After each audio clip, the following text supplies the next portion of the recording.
حضرت آدم کی اولاد سے ہی یہ سلسلہ چل پڑا۔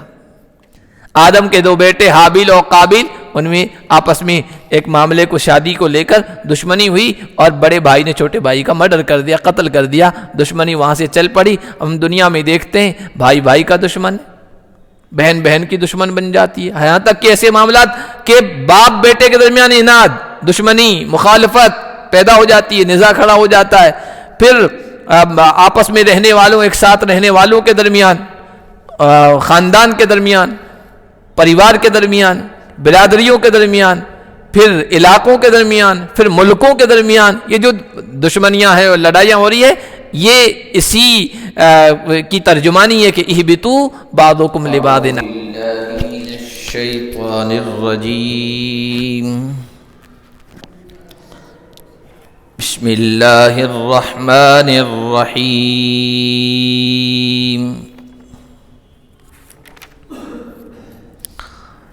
وَيَا آدَمُ اسْكُنْ أَنْتَ وَزَوْجُكَ الْجَنَّةَ فَكُلَا مِنْ حَيْثُ شِئْتُمَا وَلَا تَقْرَبَا هَذِهِ الشَّجَرَةَ فَتَكُونَا مِنَ الظَّالِمِينَ۔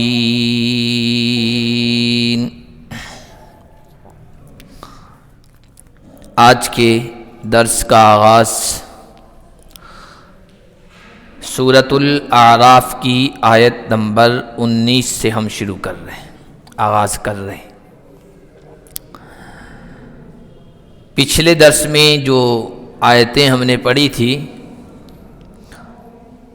ان میں یہ بات آئی تھی کہ جب شیطان نے آدم علیہ السلام کو سجدہ کرنے سے انکار کر دیا تو اللہ تعالیٰ نے کہا کہ اب تجھے یہاں سے جانا ہے، فَاهْبِطْ مِنْهَا۔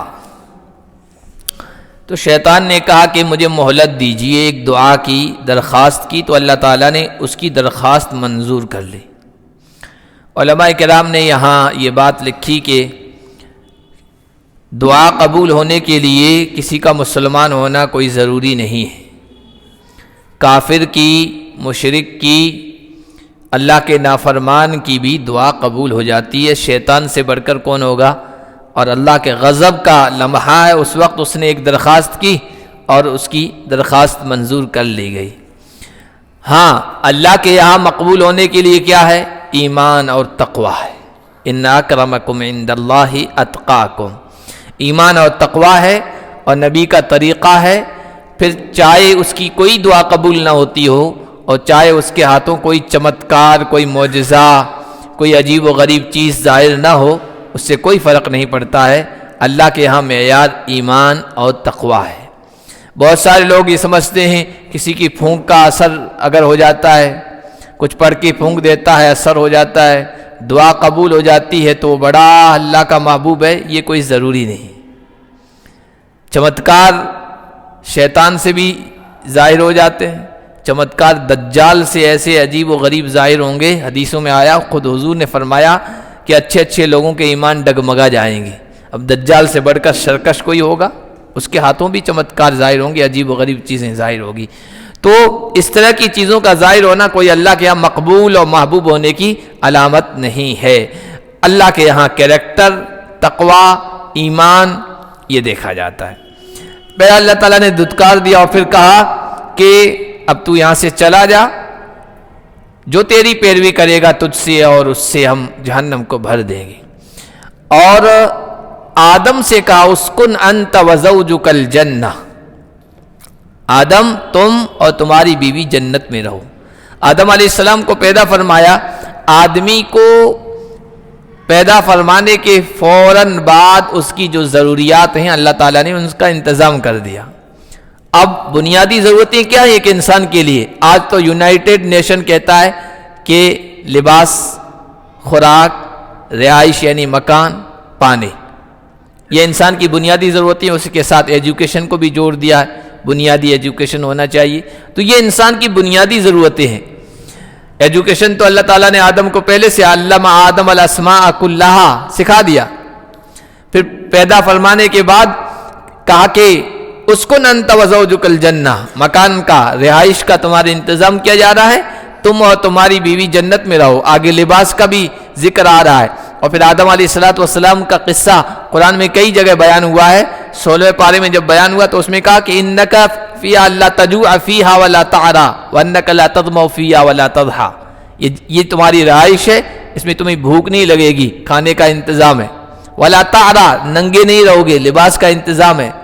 لا تظمأ فیہا ولا تضحی، نہ اس میں تمہیں پیاس لگے گی اور نہ دھوپ پریشان کرے گی، سب چیزوں کا انتظام ہم نے تمہارے لیے بنیادی چیزوں کا کر دیا ہے۔ تم اور تمہارا جوڑا یعنی تمہاری بیوی جنت میں رہو۔ فَكُلَا مِنْ حَيْثُ شِئْتُمَا، اور جہاں چاہو تم کھاؤ، جنت کی نعمتوں کو استعمال کرو۔ وَلَا تَقْرَبَا هَذِهِ الشَّجَرَةَ، اس درخت کے قریب مت جانا۔ وَلَا تَقْرَبَا، دونوں اس درخت کے قریب مت جانا کہ تم اپنا نقصان کرنے والوں میں سے ہو جاؤ گے، ظالموں میں سے ہو جاؤ گے، یعنی اپنا نقصان کرنے والوں میں سے ہو جاؤ گے۔ فَوَسْوَسَ لَهُمَا الشَّيْطَانُ، شیطان نے ان دونوں کے دلوں میں وسوسہ ڈالا۔ اب یہاں یہ سوال پیدا ہوتا ہے، پچھلے درس میں بھی ایک ساتھی نے سوال کیا تھا، جسے معلوم ہوا کہ ساتھی غور و فکر بھی کرتے ہیں، قرآن میں سوچتے بھی ہیں، اللہ مزید توفیق دے کہ شیطان نے کیسے وسوسہ ڈال دیا جبکہ شیطان کو تو نکال دیا گیا۔ تو اس کا جواب یہ ہے کہ وسوسہ ڈالنے کے لیے کوئی قریبی ہونا یا وہیں ہونا کوئی ضروری نہیں۔ وسوسہ ڈالنے کے لیے آدمی دور سے بھی وسوسہ ڈال دیتا ہے، کوئی بھی چیز دور سے بھی وسوسہ ڈال دیتی ہے، تو شیطان کو یہ تاثیر دی گئی ہے کہ وہ دور سے بھی وسوسہ ڈال سکتا ہے۔ اب بائبل کی روایات میں ہے کہ جیسے ہم لوگ بچپن میں سنتے چلے آ رہے ہیں کہ سانپ کی شکل میں شیطان جنت کے اندر گیا اور پھر جو ہے نا ان کی رہنمائی کی، وسوسہ ڈالا، یہ سب بائبل کی روایات ہیں، اور بائبل میں اس چیز کا تذکرہ کیا گیا ہے، وہ معتبر روایات نہیں ہیں، معتبر باتیں نہیں ہیں۔ دوسری بات، بائبل میں یہ بھی لکھا ہوا ہے کہ حوا نے آدم کو ورغلایا، یوں کہیے، یا لالچ دی کہ اپنے اس درخت کو کھا لیتے ہیں، چکھ لیتے ہیں۔ حوا کے کہنے پر آدم نے یہ کیا، تو گویا سارا ملبہ حوا دادی کے سر پہ ڈال دیا گیا ہے۔ اسی لیے یہودیوں کے یہاں اور عیسائیوں کے یہاں یہی بات ہے عورتوں کے بارے میں کہ عورت یہ شیطان کا دروازہ ہے یا گناہ اور پاپ کا دروازہ ہے، یہاں سے تم ہر پاپ کر سکتے ہو، یہ دروازہ ہے، مدخل ہے، اور قرآن نے اس ملبے کو ہٹایا ہے۔ یہ نسوانیت پر، دنیای نسوانیت یعنی عورتوں پر قرآن کا، اسلام کا احسان ہے کہ صرف حوا پر تہمت نہیں لگائی گئی ہے، قرآن تو کہتا ہے فَوَسْوَسَ لَهُمَا، دونوں کے دل میں شیطان نے وسوسہ ڈالا، یعنی دونوں اس میں شریک تھے، صرف عورت کی بات نہیں ہے، حوا کی بات نہیں ہے، دونوں کے دل میں وسوسہ ڈالا اور دونوں نے اس کو چکھ لیا۔ فَوَسْوَسَ لَهُمَا الشَّيْطَانُ لِيُبْدِيَ لَهُمَا مَا وُورِيَ عَنْهُمَا مِنْ سَوْآتِهِمَا، تاکہ ان کے سامنے ظاہر کر دے ان کی اس ستر کو جو ان سے چھپا دیا گیا تھا۔ آدم علیہ السلام حوا کو جنت میں رکھا گیا نا، لباس کا انتظام کیا گیا، جنتی لباس کا۔ اس سے معلوم ہوا کہ انسان کی فطرت میں، انسان کے نیچر میں پردے میں رہنا ہے۔ جو چھپانے کی چیزیں ہیں جسے ہم ستر کہتے ہیں، جس کے ظاہر ہونے سے عیب محسوس ہوتا ہے، نقص محسوس ہوتا ہے، آدمی شرما جاتا ہے، ان جگہوں کو چھپانا یہ انسان کے نیچر میں داخل ہے۔ لباس پہلے ہی دن سے انسان کو لباس میں رکھا گیا ہے، جنت میں ٹھہرنے کو کہا گیا نا، لباس کا انتظام پہلے سے کر دیا گیا تھا۔ بائبل میں یہ بھی آتا ہے کہ آدم اور حوا پہلے ہی دن سے وہاں ننگے ہی رہتے تھے، جیسے مادرزاد پیدا ہوتے ہیں اسی طرح۔ وہ روایت صحیح نہیں ہے، قرآن کہتا ہے لِيُبْدِيَ لَهُمَا مَا وُورِيَ عَنْهُمَا مِنْ سَوْآتٍ، سوآت کہتے ہیں ستر کو، سوآت کے اور بھی معنی آتے ہیں، ستر کو کہتے ہیں جسم کا، بدن کا وہ حصہ جسے چھپایا جائے، جس کے کھلنے پر انسان کو شرم محسوس ہو۔ تو اس نے وسوسہ ڈالا، انہوں نے درخت کو چکھا، اور اس کا مقصد یہ تھا کہ ان کے ستر کو اور عیب کی چیزوں کو، چھپائی جانے والی چیزوں کو ظاہر کر دے۔ وَقَالَ مَا نَهَاكُمَا رَبُّكُمَا عَنْ هَٰذِهِ الشَّجَرَةِ، اس سے ایک بات اور معلوم ہوئی، اور آگے اگر آج پہنچ جائیں وہاں تک تو ٹھیک ہے، ورنہ اگلے درس میں آئے گا کہ شیطان کی مہم ہے انسان کو ننگا کرنا، مرد ہو یا عورت ان کو ننگا کرنا، عریانیت کی طرف بلانا اور سطر کی چیزوں کو بھی ظاہر کروانا، یہ شیطان کا مقصد ہے۔ لیبدی لہما ما وری عنہما من سوآتہما سے معلوم ہو رہا ہے۔ اور کہنے لگا ما نہاکما ربکما عن ہذہ الشجرہ الا ان تکونا ملکین اور تکونا من الخالدین، تمہیں پتہ ہے تمہارے رب نے اس سے کیوں منع کیا ہے؟ منع اس وجہ سے کیا ہے کہ اس درخت کو تم چکھ لو گے۔ درخت کون سا تھا؟ قرآن نے ذکر نہیں کیا ہے، اس لیے ہمیں اس میں پڑھنے کی ضرورت ہی نہیں ہے۔ ہاں بائبل کی روایات میں آیا، انجیر کا بھی ذکر ہے اور گیہوں کا زیادہ تر مشہور ہے، گندم کا، لیکن قرآن نے اس کا تذکرہ نہیں کیا ہے۔ یہ درخت کھانے سے اس لیے منع کیا ہے کہ اگر تم اس کو کھا لو گے نا تو یا تو تم فرشتے بن جاؤ گے، نورانی مخلوق بن جاؤ گے، فرشتے بن جاؤ گے، معصوم بن جاؤ گے، یا پھر یہ کہ تم ہمیشہ رہنے والوں میں سے رہ جاؤ گے، یہاں جنت میں ہمیشہ رہو گے۔ تمہارا پروردگار یہ گویا شیطان نے وسوسہ ڈالا کہ تم کو یہ نہیں بننے دینا چاہتا ہے، اگر تم اس کو چکھ لو گے تو تم وہ بن جاؤ گے، فرشتے بن جاؤ گے یا ہمیشہ جنت میں رہو گے۔ اب کون انسان نہیں چاہتا ہے فرشتہ بننا یا یہ کہ جنت میں ہمیشہ رہنا؟ کون نہیں چاہتا ہے؟ وہ دل کے اندر بات آ گئی کہ یار چکھ لیں، ہمیشہ یہاں رہیں گے۔ وَقَاسَمَهُمَا إِنِّي لَكُمَا لَمِنَ النَّاصِحِينَ، اور ان دونوں کے سامنے قسمیں کھائی کہ بے شک میں تم دونوں کا خیر خواہ ہوں، شبھ چنتک ہوں، بھلا چاہنے والا ہوں، میں چاہتا ہوں کہ تم ہمیشہ یہیں رہو، تم معصوم رہو، تم فرشتے بن جاؤ، میں تمہارے لیے یہ چاہتا ہوں۔ فَدَلَّاهُمَا بِغُرُورٍ، اور دھوکے سے ان کو نیچے اتار دیا، ان کا جو مقام تھا، ان کی جو حیثیت تھی اس سے نیچے اتار دیا اور وہ درخت چکھوا دیا، درخت کھلوا دیا۔ فَلَمَّا ذَاقَ الشَّجَرَةَ بَدَتْ لَهُمَا سَوْآتُهُمَا، پھر جب دونوں نے درخت کو چکھ لیا تو ان کے سطر کی چیزیں کھلنے لگی، جو کپڑے پہن رکھے تھے نا، نورانی کپڑے اور جنت کے کپڑے، وہ ایک دم سے جسم سے اترنے لگے اور سطر ظاہر ہونے لگا۔ وَاتَّفِقَا يَخْصِفَانِ عَلَيْهِمَا مِنْ وَرَقِ الْجَنَّةِ، سطر کھلا نا تو ایک دم شرما گئے۔ شرمانا، حیا، یہ انسان کی فطرت میں داخل ہے، حالانکہ میاں بیوی تھے دونوں، لیکن سطر کھل گیا تو ایک دم شرمانے لگے کہ کیا ہو گیا؟ تو جنت کے درختوں کے پتوں کو ٹانک ٹانک کے اپنے جسم کے سطر کے اور یہ جو عیب کی جگہیں ہیں ان کو چھپانے لگے۔ وَنَادَاهُمَا رَبُّهُمَا أَلَمْ أَنْهَكُمَا عَنْ تِلْكُمَا الشَّجَرَةِ، جب یہ معاملہ ہوا تو پروردگار نے ان دونوں کو ندا دی، آواز لگائی، أَلَمْ أَنْهَكُمَا عَنْ تِلْكُمَا الشَّجَرَةِ، اے میرے بندے، میرے بندی، کیا میں نے تم دونوں کو اس درخت سے منع نہیں کیا تھا؟ وَأَقُلْ لَكُمَا إِنَّ الشَّيْطَانَ لَكُمَا عَدُوٌّ مُبِينٌ، اور میں نے تم سے نہیں کہا تھا کہ شیطان تم دونوں کا کھلا ہوا دشمن ہے؟ اور اس نے وہ کر دکھایا، دشمنی دکھا دی۔ حضرت آدم علیہ السلام کو اور حضرت حوا کو جب اللہ تعالیٰ کی طرف سے یہ تنبیہ آئی نا، تو تنبیہ آنے کے فوراً بعد انہیں احساس ہو گیا اور انہوں نے اپنی غلطی کا اعتراف کر لیا، لغزش کا۔ انبیاء سے گناہ نہیں ہوتی، یہ گناہ تو وہ ہوتا جو بالارادہ قصدن جان بوجھ کر حکم کی خلاف ورزی کی جائے، وہ گناہ ہوتا ہے۔ یہ جان بوجھ کر نہیں کیا گیا تھا، یہ تو اللہ کا محبوب بننے کے، شیطان نے وسوسہ ڈال دیا نا، اللہ کا محبوب بن جاؤ گے، نیکی کے ارادے سے، خلاف ورزی کے ارادے سے نہیں کیا گیا تھا، اس لیے اس کو لغزش کہتے ہیں۔ لغزش یعنی چھوٹے، جسے ہم گناہ کہتے ہیں نا، چھوٹے گناہ ان سے بھی نیچے درجہ ہے جس پر پکڑ نہیں ہوتی ہے، لیکن تنبیہ کیوں ہوئی اللہ کی طرف سے؟ جو مقرب لوگ ہوتے ہیں، جو بڑے لوگ ہوتے ہیں نا، ان کی معمولی لغزش پر، غیر مناسب بات پر بھی پکڑ ہو جاتی ہے۔ اب ایک عالم دین ہے، اگر وہ ننگے سر جا رہا ہے تو ہر ایک کہے گا یار عالم دین ہو کر بھی ٹوپی نہیں پہنتا یا پگڑی نہیں پہنتا ہے، عام لوگ کتنے گھوم رہے ہیں، کون منع کرتا ہے؟ کیوں؟ ان کا مقام و مرتبہ ایسا ہے، معمولی چیز پر بھی پکڑ ہو جاتی ہے، تنبیہ ہو جاتی ہے، تو عام لوگوں کی پکڑ نہیں ہوتی ہے۔ تنبیہ ہوئی اللہ کی طرف سے، لیکن دیکھیے شیطان اور آدم میں فرق۔ شیطان کو تنبیہ ہوئی، سجدہ کیوں نہیں کیا؟ میں نے کہا تھا نا، شیطان نے کہا انا خیر من، میں اس سے بہتر ہوں، میں کیوں سجدہ کروں؟ دلیل دینے لگا، حجت بازی کرنے لگا، بحث کرنے لگا اللہ تعالیٰ سے، اپنی غلطی کا اعتراف نہیں کیا۔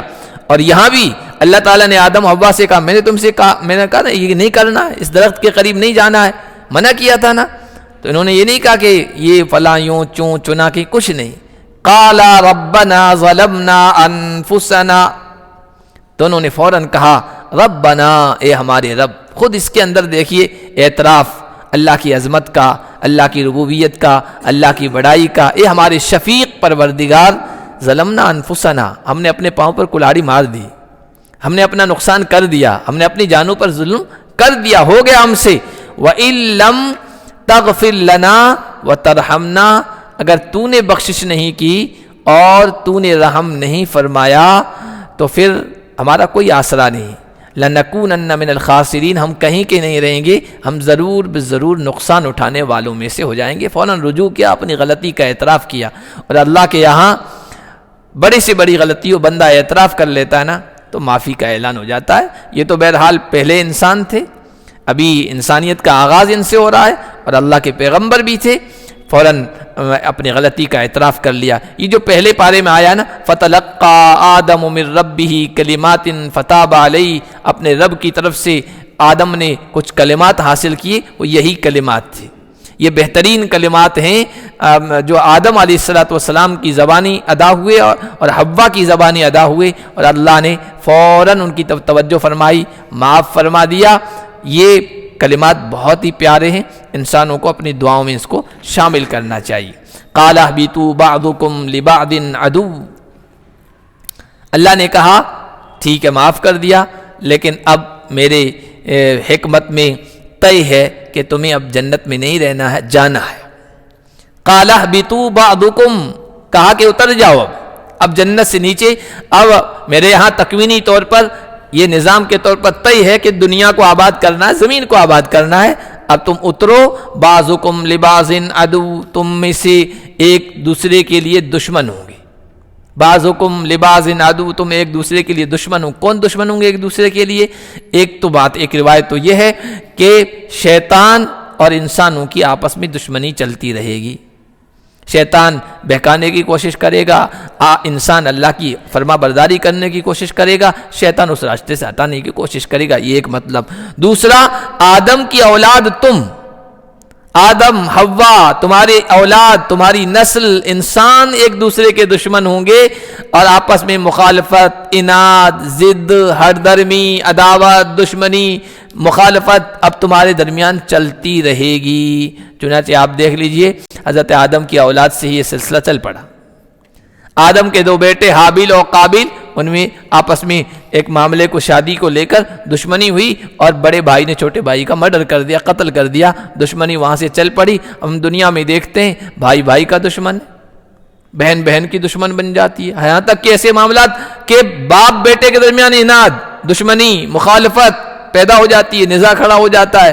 پھر آپس میں رہنے والوں، ایک ساتھ رہنے والوں کے درمیان، خاندان کے درمیان، پریوار کے درمیان، برادریوں کے درمیان، پھر علاقوں کے درمیان، پھر ملکوں کے درمیان، یہ جو دشمنیاں ہیں اور لڑائیاں ہو رہی ہے، یہ اسی کی ترجمانی ہے کہ اہبطوا بعضکم لبعض عدو، اب اتر جاؤ، اب تم ایک دوسرے کے دشمن ہوں گے، مخالف ہوں گے۔ وَلَكُمْ فِي الْأَرْضِ مُسْتَقَرٌّ وَمَتَاعٌ إِلَىٰ حِينٍ، اور تمہارے لیے زمین میں عارضی ٹھکانہ ہے اور کچھ مدت تک کے لیے فائدہ اٹھانا ہے۔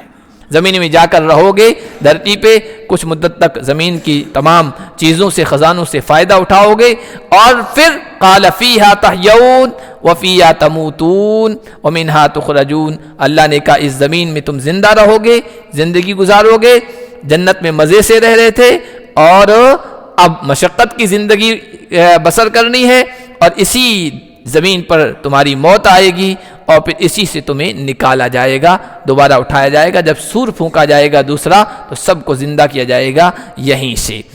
اب آدم علیہ السلام اور حوا کو کہاں اتارا گیا تھا؟ اس سلسلے میں اب تاریخ میں روایت مشہور ہیں کہ بھارت کی اسی دھرتی پہ آدم علیہ السلام کو اتارا گیا تھا۔ سب سے پہلے یہ جو کہتے ہیں نا کہ یہاں سب سے پرانا مذہب جو سناتن ہے، سناتن ہمارے مولانا مناظر حسن گیلانی فرمایا کرتے تھے، ذالک دین القیمہ کا ترجمہ جو 30ویں پارے میں، ذالک دین القیمہ، یہی سناتن دھرم ہے، یہی سیدھا دھرم ہے، یعنی دین توحید۔ سب سے پہلا مذہب ہندوستان میں دھرتی کا دین اسلام ہے۔ دین اسلام کوئی 1400 سال سے نہیں آیا ہے، آدم علیہ الصلوۃ والسلام سے لے کر محمد الرسول اللہ صلی اللہ علیہ وسلم تک تمام پیغمبروں کا دین وہ دین اسلام رہا ہے۔ اور قرآن کی ایک آیت میں پڑھ کے آپ کو سناؤں، ہر نبی کے بارے میں آپ کہیں گے نا، نوح کے بارے میں، شعیب کے بارے میں، تمام پیغمبروں کے بارے میں قرآن میں آیا ہے، کہیں آیا ان اکون من المسلمین، کہیں آیا حنیفا مسلمہ، سب مسلم کا لفظ آیا ہے۔ مسلم کا مطلب اسلام کو ماننے والے۔ تو آدم سے لے کر حضور علیہ الصلوۃ والسلام تک تمام جو پیغمبر آئے نا وہ دین اسلام کے داعی تھے، دین اسلام کے پیغمبر تھے۔ تو اس دھرتی کا جو سب سے پہلا مذہب ہے وہ اسلام ہے، نہ کہ بت پرستی۔ اب یہ آیا تاریخی روایات میں یہ جو سری لنکا ہے، سری لنکا سرندیپ جسے کہتے ہیں، پہلے بھارت کا حصہ تھا لمبا چوڑا، جیسے اکھنڈ بھارت کہتے ہیں، تو اس کا حصہ سرندیپ بھی تھا، اور سرندیپ ہی میں یعنی سری لنکا والے علاقے میں وہاں پر حضرت آدم علیہ الصلوۃ والسلام کو اتارا گیا تھا۔ اور آج بھی کہتے ہیں، تاریخ میں ہے کہ وہاں پر ایک پہاڑ ہے جس کو کوہ آدم کہتے ہیں، آدم کا پہاڑ، آدم کے نام سے وہ موسوم ہے، اس پر نام رکھا گیا ہے۔ اس پر ایک لطیفہ ہے، بڑا عجیب و غریب لطیفہ۔ یہاں سے سری لنکا سے کوئی طالب علم سعودی عرب پڑھنے گیا تو وہاں ایک شیخ تھے، قرآن کی تفسیر کر رہی تھی، تو یہ تذکرہ آیا نا آدم کو اتارا گیا، کہاں اتارا گیا؟ تو کیا سری لنکا میں اتارا گیا؟ پوچھا کوئی یہاں سری لنکا کا ہے؟ تو ایک بچہ کھڑا ہوا، اس نے کہا ہاں میں سری لنکا سے ہوں۔ تو کہا کہ وہاں آدم اتارے گئے تھے، تو آدم کی اولاد ابھی وہاں ہے؟ آدم کی اولاد ابھی وہاں ہے؟ تو اس بیچارے کو سمجھ میں نہیں آیا، جلدی اس نے کہا ابھی کوئی نہیں ہے، سب ختم ہو گئے، حالانکہ خود آدم کی اولاد ہی میں سے تھے۔ بھائی ہم سب جتنے آدمی ہیں سب آدم کی اولاد میں سے ہیں، وہ بھی آدم کی اولاد میں سے تھا، لیکن وہ خاص آدم کے بیٹے سمجھ رہا تھا، تو اس نے کہا نہیں آدم کی اولاد میں سے تو اب کوئی نہیں ہے، سب ختم ہو گئے ہیں۔ تو بہرحال یہ تاریخی روایات میں آتا ہے کہ حضرت آدم علیہ الصلوۃ والسلام یہیں اتارے گئے تھے۔ یا بنی آدم قد انزلنا علیکم لباسا یواری سوآتکم وریشا۔ آگے اللہ تعالیٰ نے کہا اے آدم کی اولاد، اے آدم کے بیٹو، ہم نے تم پر لباس اتارا ہے۔ جنت کے لباس کا ذکر آیا، اور پھر وہ درخت رکھنے کے بعد وہ درخت کے لباس کے گرنے کا ذکر آیا۔ اب اللہ تعالیٰ نے لباس کا ذکر کیا، ہم نے تم پر اتارا ہے لباس۔ لباس کہاں سے اترا بھائی؟ لباس تو ایسی چیزوں سے پیدا ہوتا ہے، تیار کیا جاتا ہے جو زمین سے تیار ہوتی ہے۔ تو علماء نے کہا کہ اصل میں جو بھی چیزیں زمین سے تیار ہوتی ہیں نا، وہ آسمان سے پانی برسنے کے نتیجے میں، تو پھر اس کے لیے یہی لفظ اتارا گیا، استعمال کیا گیا کہ ہم نے تمہارے لیے لباس اتارا ہے، یعنی پیدا کیا ہے۔ اور لباس اللہ کی ایک نعمت ہے، اس میں خیر ہے، اس میں بھلائی ہے، اس میں برکت ہے۔ اور قرآن کریم اور حدیث میں جہاں خیر اور برکت کی چیزوں کا ذکر کیا گیا نا، اس کے لیے یہی لفظ استعمال کیا گیا، ہم نے تمہارے لیے اتارا ہے۔ تو ہم نے تمہارے لیے لباس اتارا ہے، یواری سوآتکم وریشا۔ لباس کا مقصد کیا ہے وہ اللہ نے قرآن میں بیان فرمایا، وہ تمہارے ستر کو چھپاتا ہے، وریشا اور زینت کا، خوبصورتی کا سامان ہے۔ لباس کا مقصد ستر کو چھپانا، جسم میں جو چھپانے کی جگہیں ہیں ان کو چھپانا۔ اس سے معلوم ہوا کہ جو لباس، جو پہناوا انسان کے ستر کو نہ چھپائے، اتنا باریک ہو کہ جسم نظر آنے لگے، جھلملانے لگے، اتنا تنگ ہو کہ جسم کے نشے، فراز، ابھار وغیرہ دکھنے لگے، لباس کا مقصد پورا نہ ہو، یا اتنا چھوٹا ہو کہ ستر دکھنے لگے۔ جیسے بہت سارے نوجوان ٹی شرٹ وغیرہ، پینٹ وغیرہ پہنتے ہیں، اس میں ستر ظاہر ہو جاتا ہے، تو پھر وہ لباس کا مقصد پورا نہیں ہوتا ہے۔ لباس کا جو ہے جسم کو چھپائے، ستر کو چھپائے، باریک نہ ہو اتنا کہ جھلملانے لگے، اندر سے جسم نظر آنے لگے، تنگ نہ ہو کہ جسم کا ابھار اور جسم کی ساری چیزیں نظر محسوس ہو، اور تیسرا چھوٹا بھی نہ ہو کہ ستر ظاہر ہو جائے۔ وریشا، اور لباس اتارا ہے زینت کے لیے، زینت، خوبصورتی کے لیے۔ دیکھو ستر جو چھپتا ہے نا، ستر کی جگہ تو اگر امام مالک رحمۃ اللہ علیہ کا قول مانی تو امام مالک کہتے ہیں جو آگے اور پیچھے کی شرمگاہیں ہیں وہ اور اس کے آس پاس کا تھوڑا علاقہ، اتنا ہی ستر ہے۔ جیسے افریقہ کے لوگ بہت سارے رہتے ہیں بالکل ننگے، لیکن جو ستر کی چیزیں بس اس میں یا تو کپڑے سے چھپا دیا یا پتوں سے، گھاس پھوس سے چھپا دیا۔ امام شافعی کے ہاں ران بھی سطر میں داخل ہے. امام ابو حنیفہ کا جو قول ہے وہ احتیاط پر ہے، وہ کہتے ہیں ناف کے نیچے سے لے کر گھٹنے کے نیچے تک یہ سطر ہے، اسی میں احتیاط ہے. تو یہ تو چلو سطر کو چھپا رہے ہیں، لیکن زینت جب انسان اپنے پورے جسم کو چھپاتا ہے تب ریشہ کا مقصد پورا ہوتا ہے. وَلِبَاسُ التَّقْوَىٰ ذَلِكَ خَيْرٌ، تقوی کا لباس یہ تو بہتر ہے. ظاہری اپنے جسم کو چھپانے کی کوشش کرتے ہو نا، سردی اور گرمی سے یہ لباس تمہیں چھپاتا ہے اور جسم کے اندر خوبصورتی پیدا کرتا ہے نا، تو اپنے اندر باطنی لباس بھی پہنو. باطنی لباس تقویٰ ہے، اللہ کا خوف ہے، خدا ترسی ہے اور گناہوں سے بچنے کا جذبہ ہے. یہ تمہیں یہ بھی سنوارتا ہے. جسم جسے تمہارے جسم کو لباس سنوارتا ہے نا، تقوی کا لباس بھی تمہیں سنوارتا ہے. اب تقوی کا لباس کیا ہے؟ تقوی کا لباس وہ ہے جو ہر علاقے کے نیک لوگ پہنے. یہ بات یاد رکھیں، ہر علاقے کے جو نیک لوگ پہنے وہ تقوی کا لباس ہوگا. اب آپ کہیں گے نیک لوگ کیا پہنتے ہیں؟ علماء کو دیکھ لو کیا پہنتے ہیں. نیچے سلوار ہے، اوپر کرتا ہے اور سر کے اوپر ٹوپی ہے یا پگڑی ہے یا رومال ڈالا ہوا ہے. یہ نیک لوگوں کا لباس ہے. تقوی والا لباس نیک لوگوں کا لباس ہے اور لباس کا بھی اثر پڑتا ہے. لباس کا بھی اثر پڑتا ہے. آپ فاسقوں، فاجروں اور دنیاوی اعتبار سے آئیڈیل لوگوں، جن کو نوجوان آج کل آئیڈیل مان رہے ہیں، جو بے حیائی اور بے شرمی کے کاموں میں ہیں لیکن چونکہ ہیرو بنے ہوئے ہیں، ان کا لباس پہنو. دیکھیے ایک مہینے کے اندر ان کے اثرات آپ کے اندر، ان کی جیسے کام کرنے کا دل چاہے گا. اور نیک لوگوں کا لباس پہنو تو ویسے اثرات، ویسے جذبات آپ کے دل میں پیدا ہوں گے. آپ کہیں گے یہ کیسے ہوگا؟ یہ تجربے کی چیز ہے، کر کے دیکھ لیجیے. اپنے بچوں کو یہ لباس پہنا کے دیکھ لیجیے، خود پہن کے دیکھ لیجیے، دونوں لباسوں کا تجربہ کر کے دیکھ لیجیے. اگر ایک لباس کے پہننے میں برے جذبات نہ آتے ہو اور ایک لباس کے پہننے میں اچھے جذبات نہ آتا ہو تو آپ کہنا کہ یہ تجربہ غلط ہے. تو لباس تقویٰ کون سا ہے؟ نیک لوگوں کا لباس، یہ تقوی والا لباس ہے.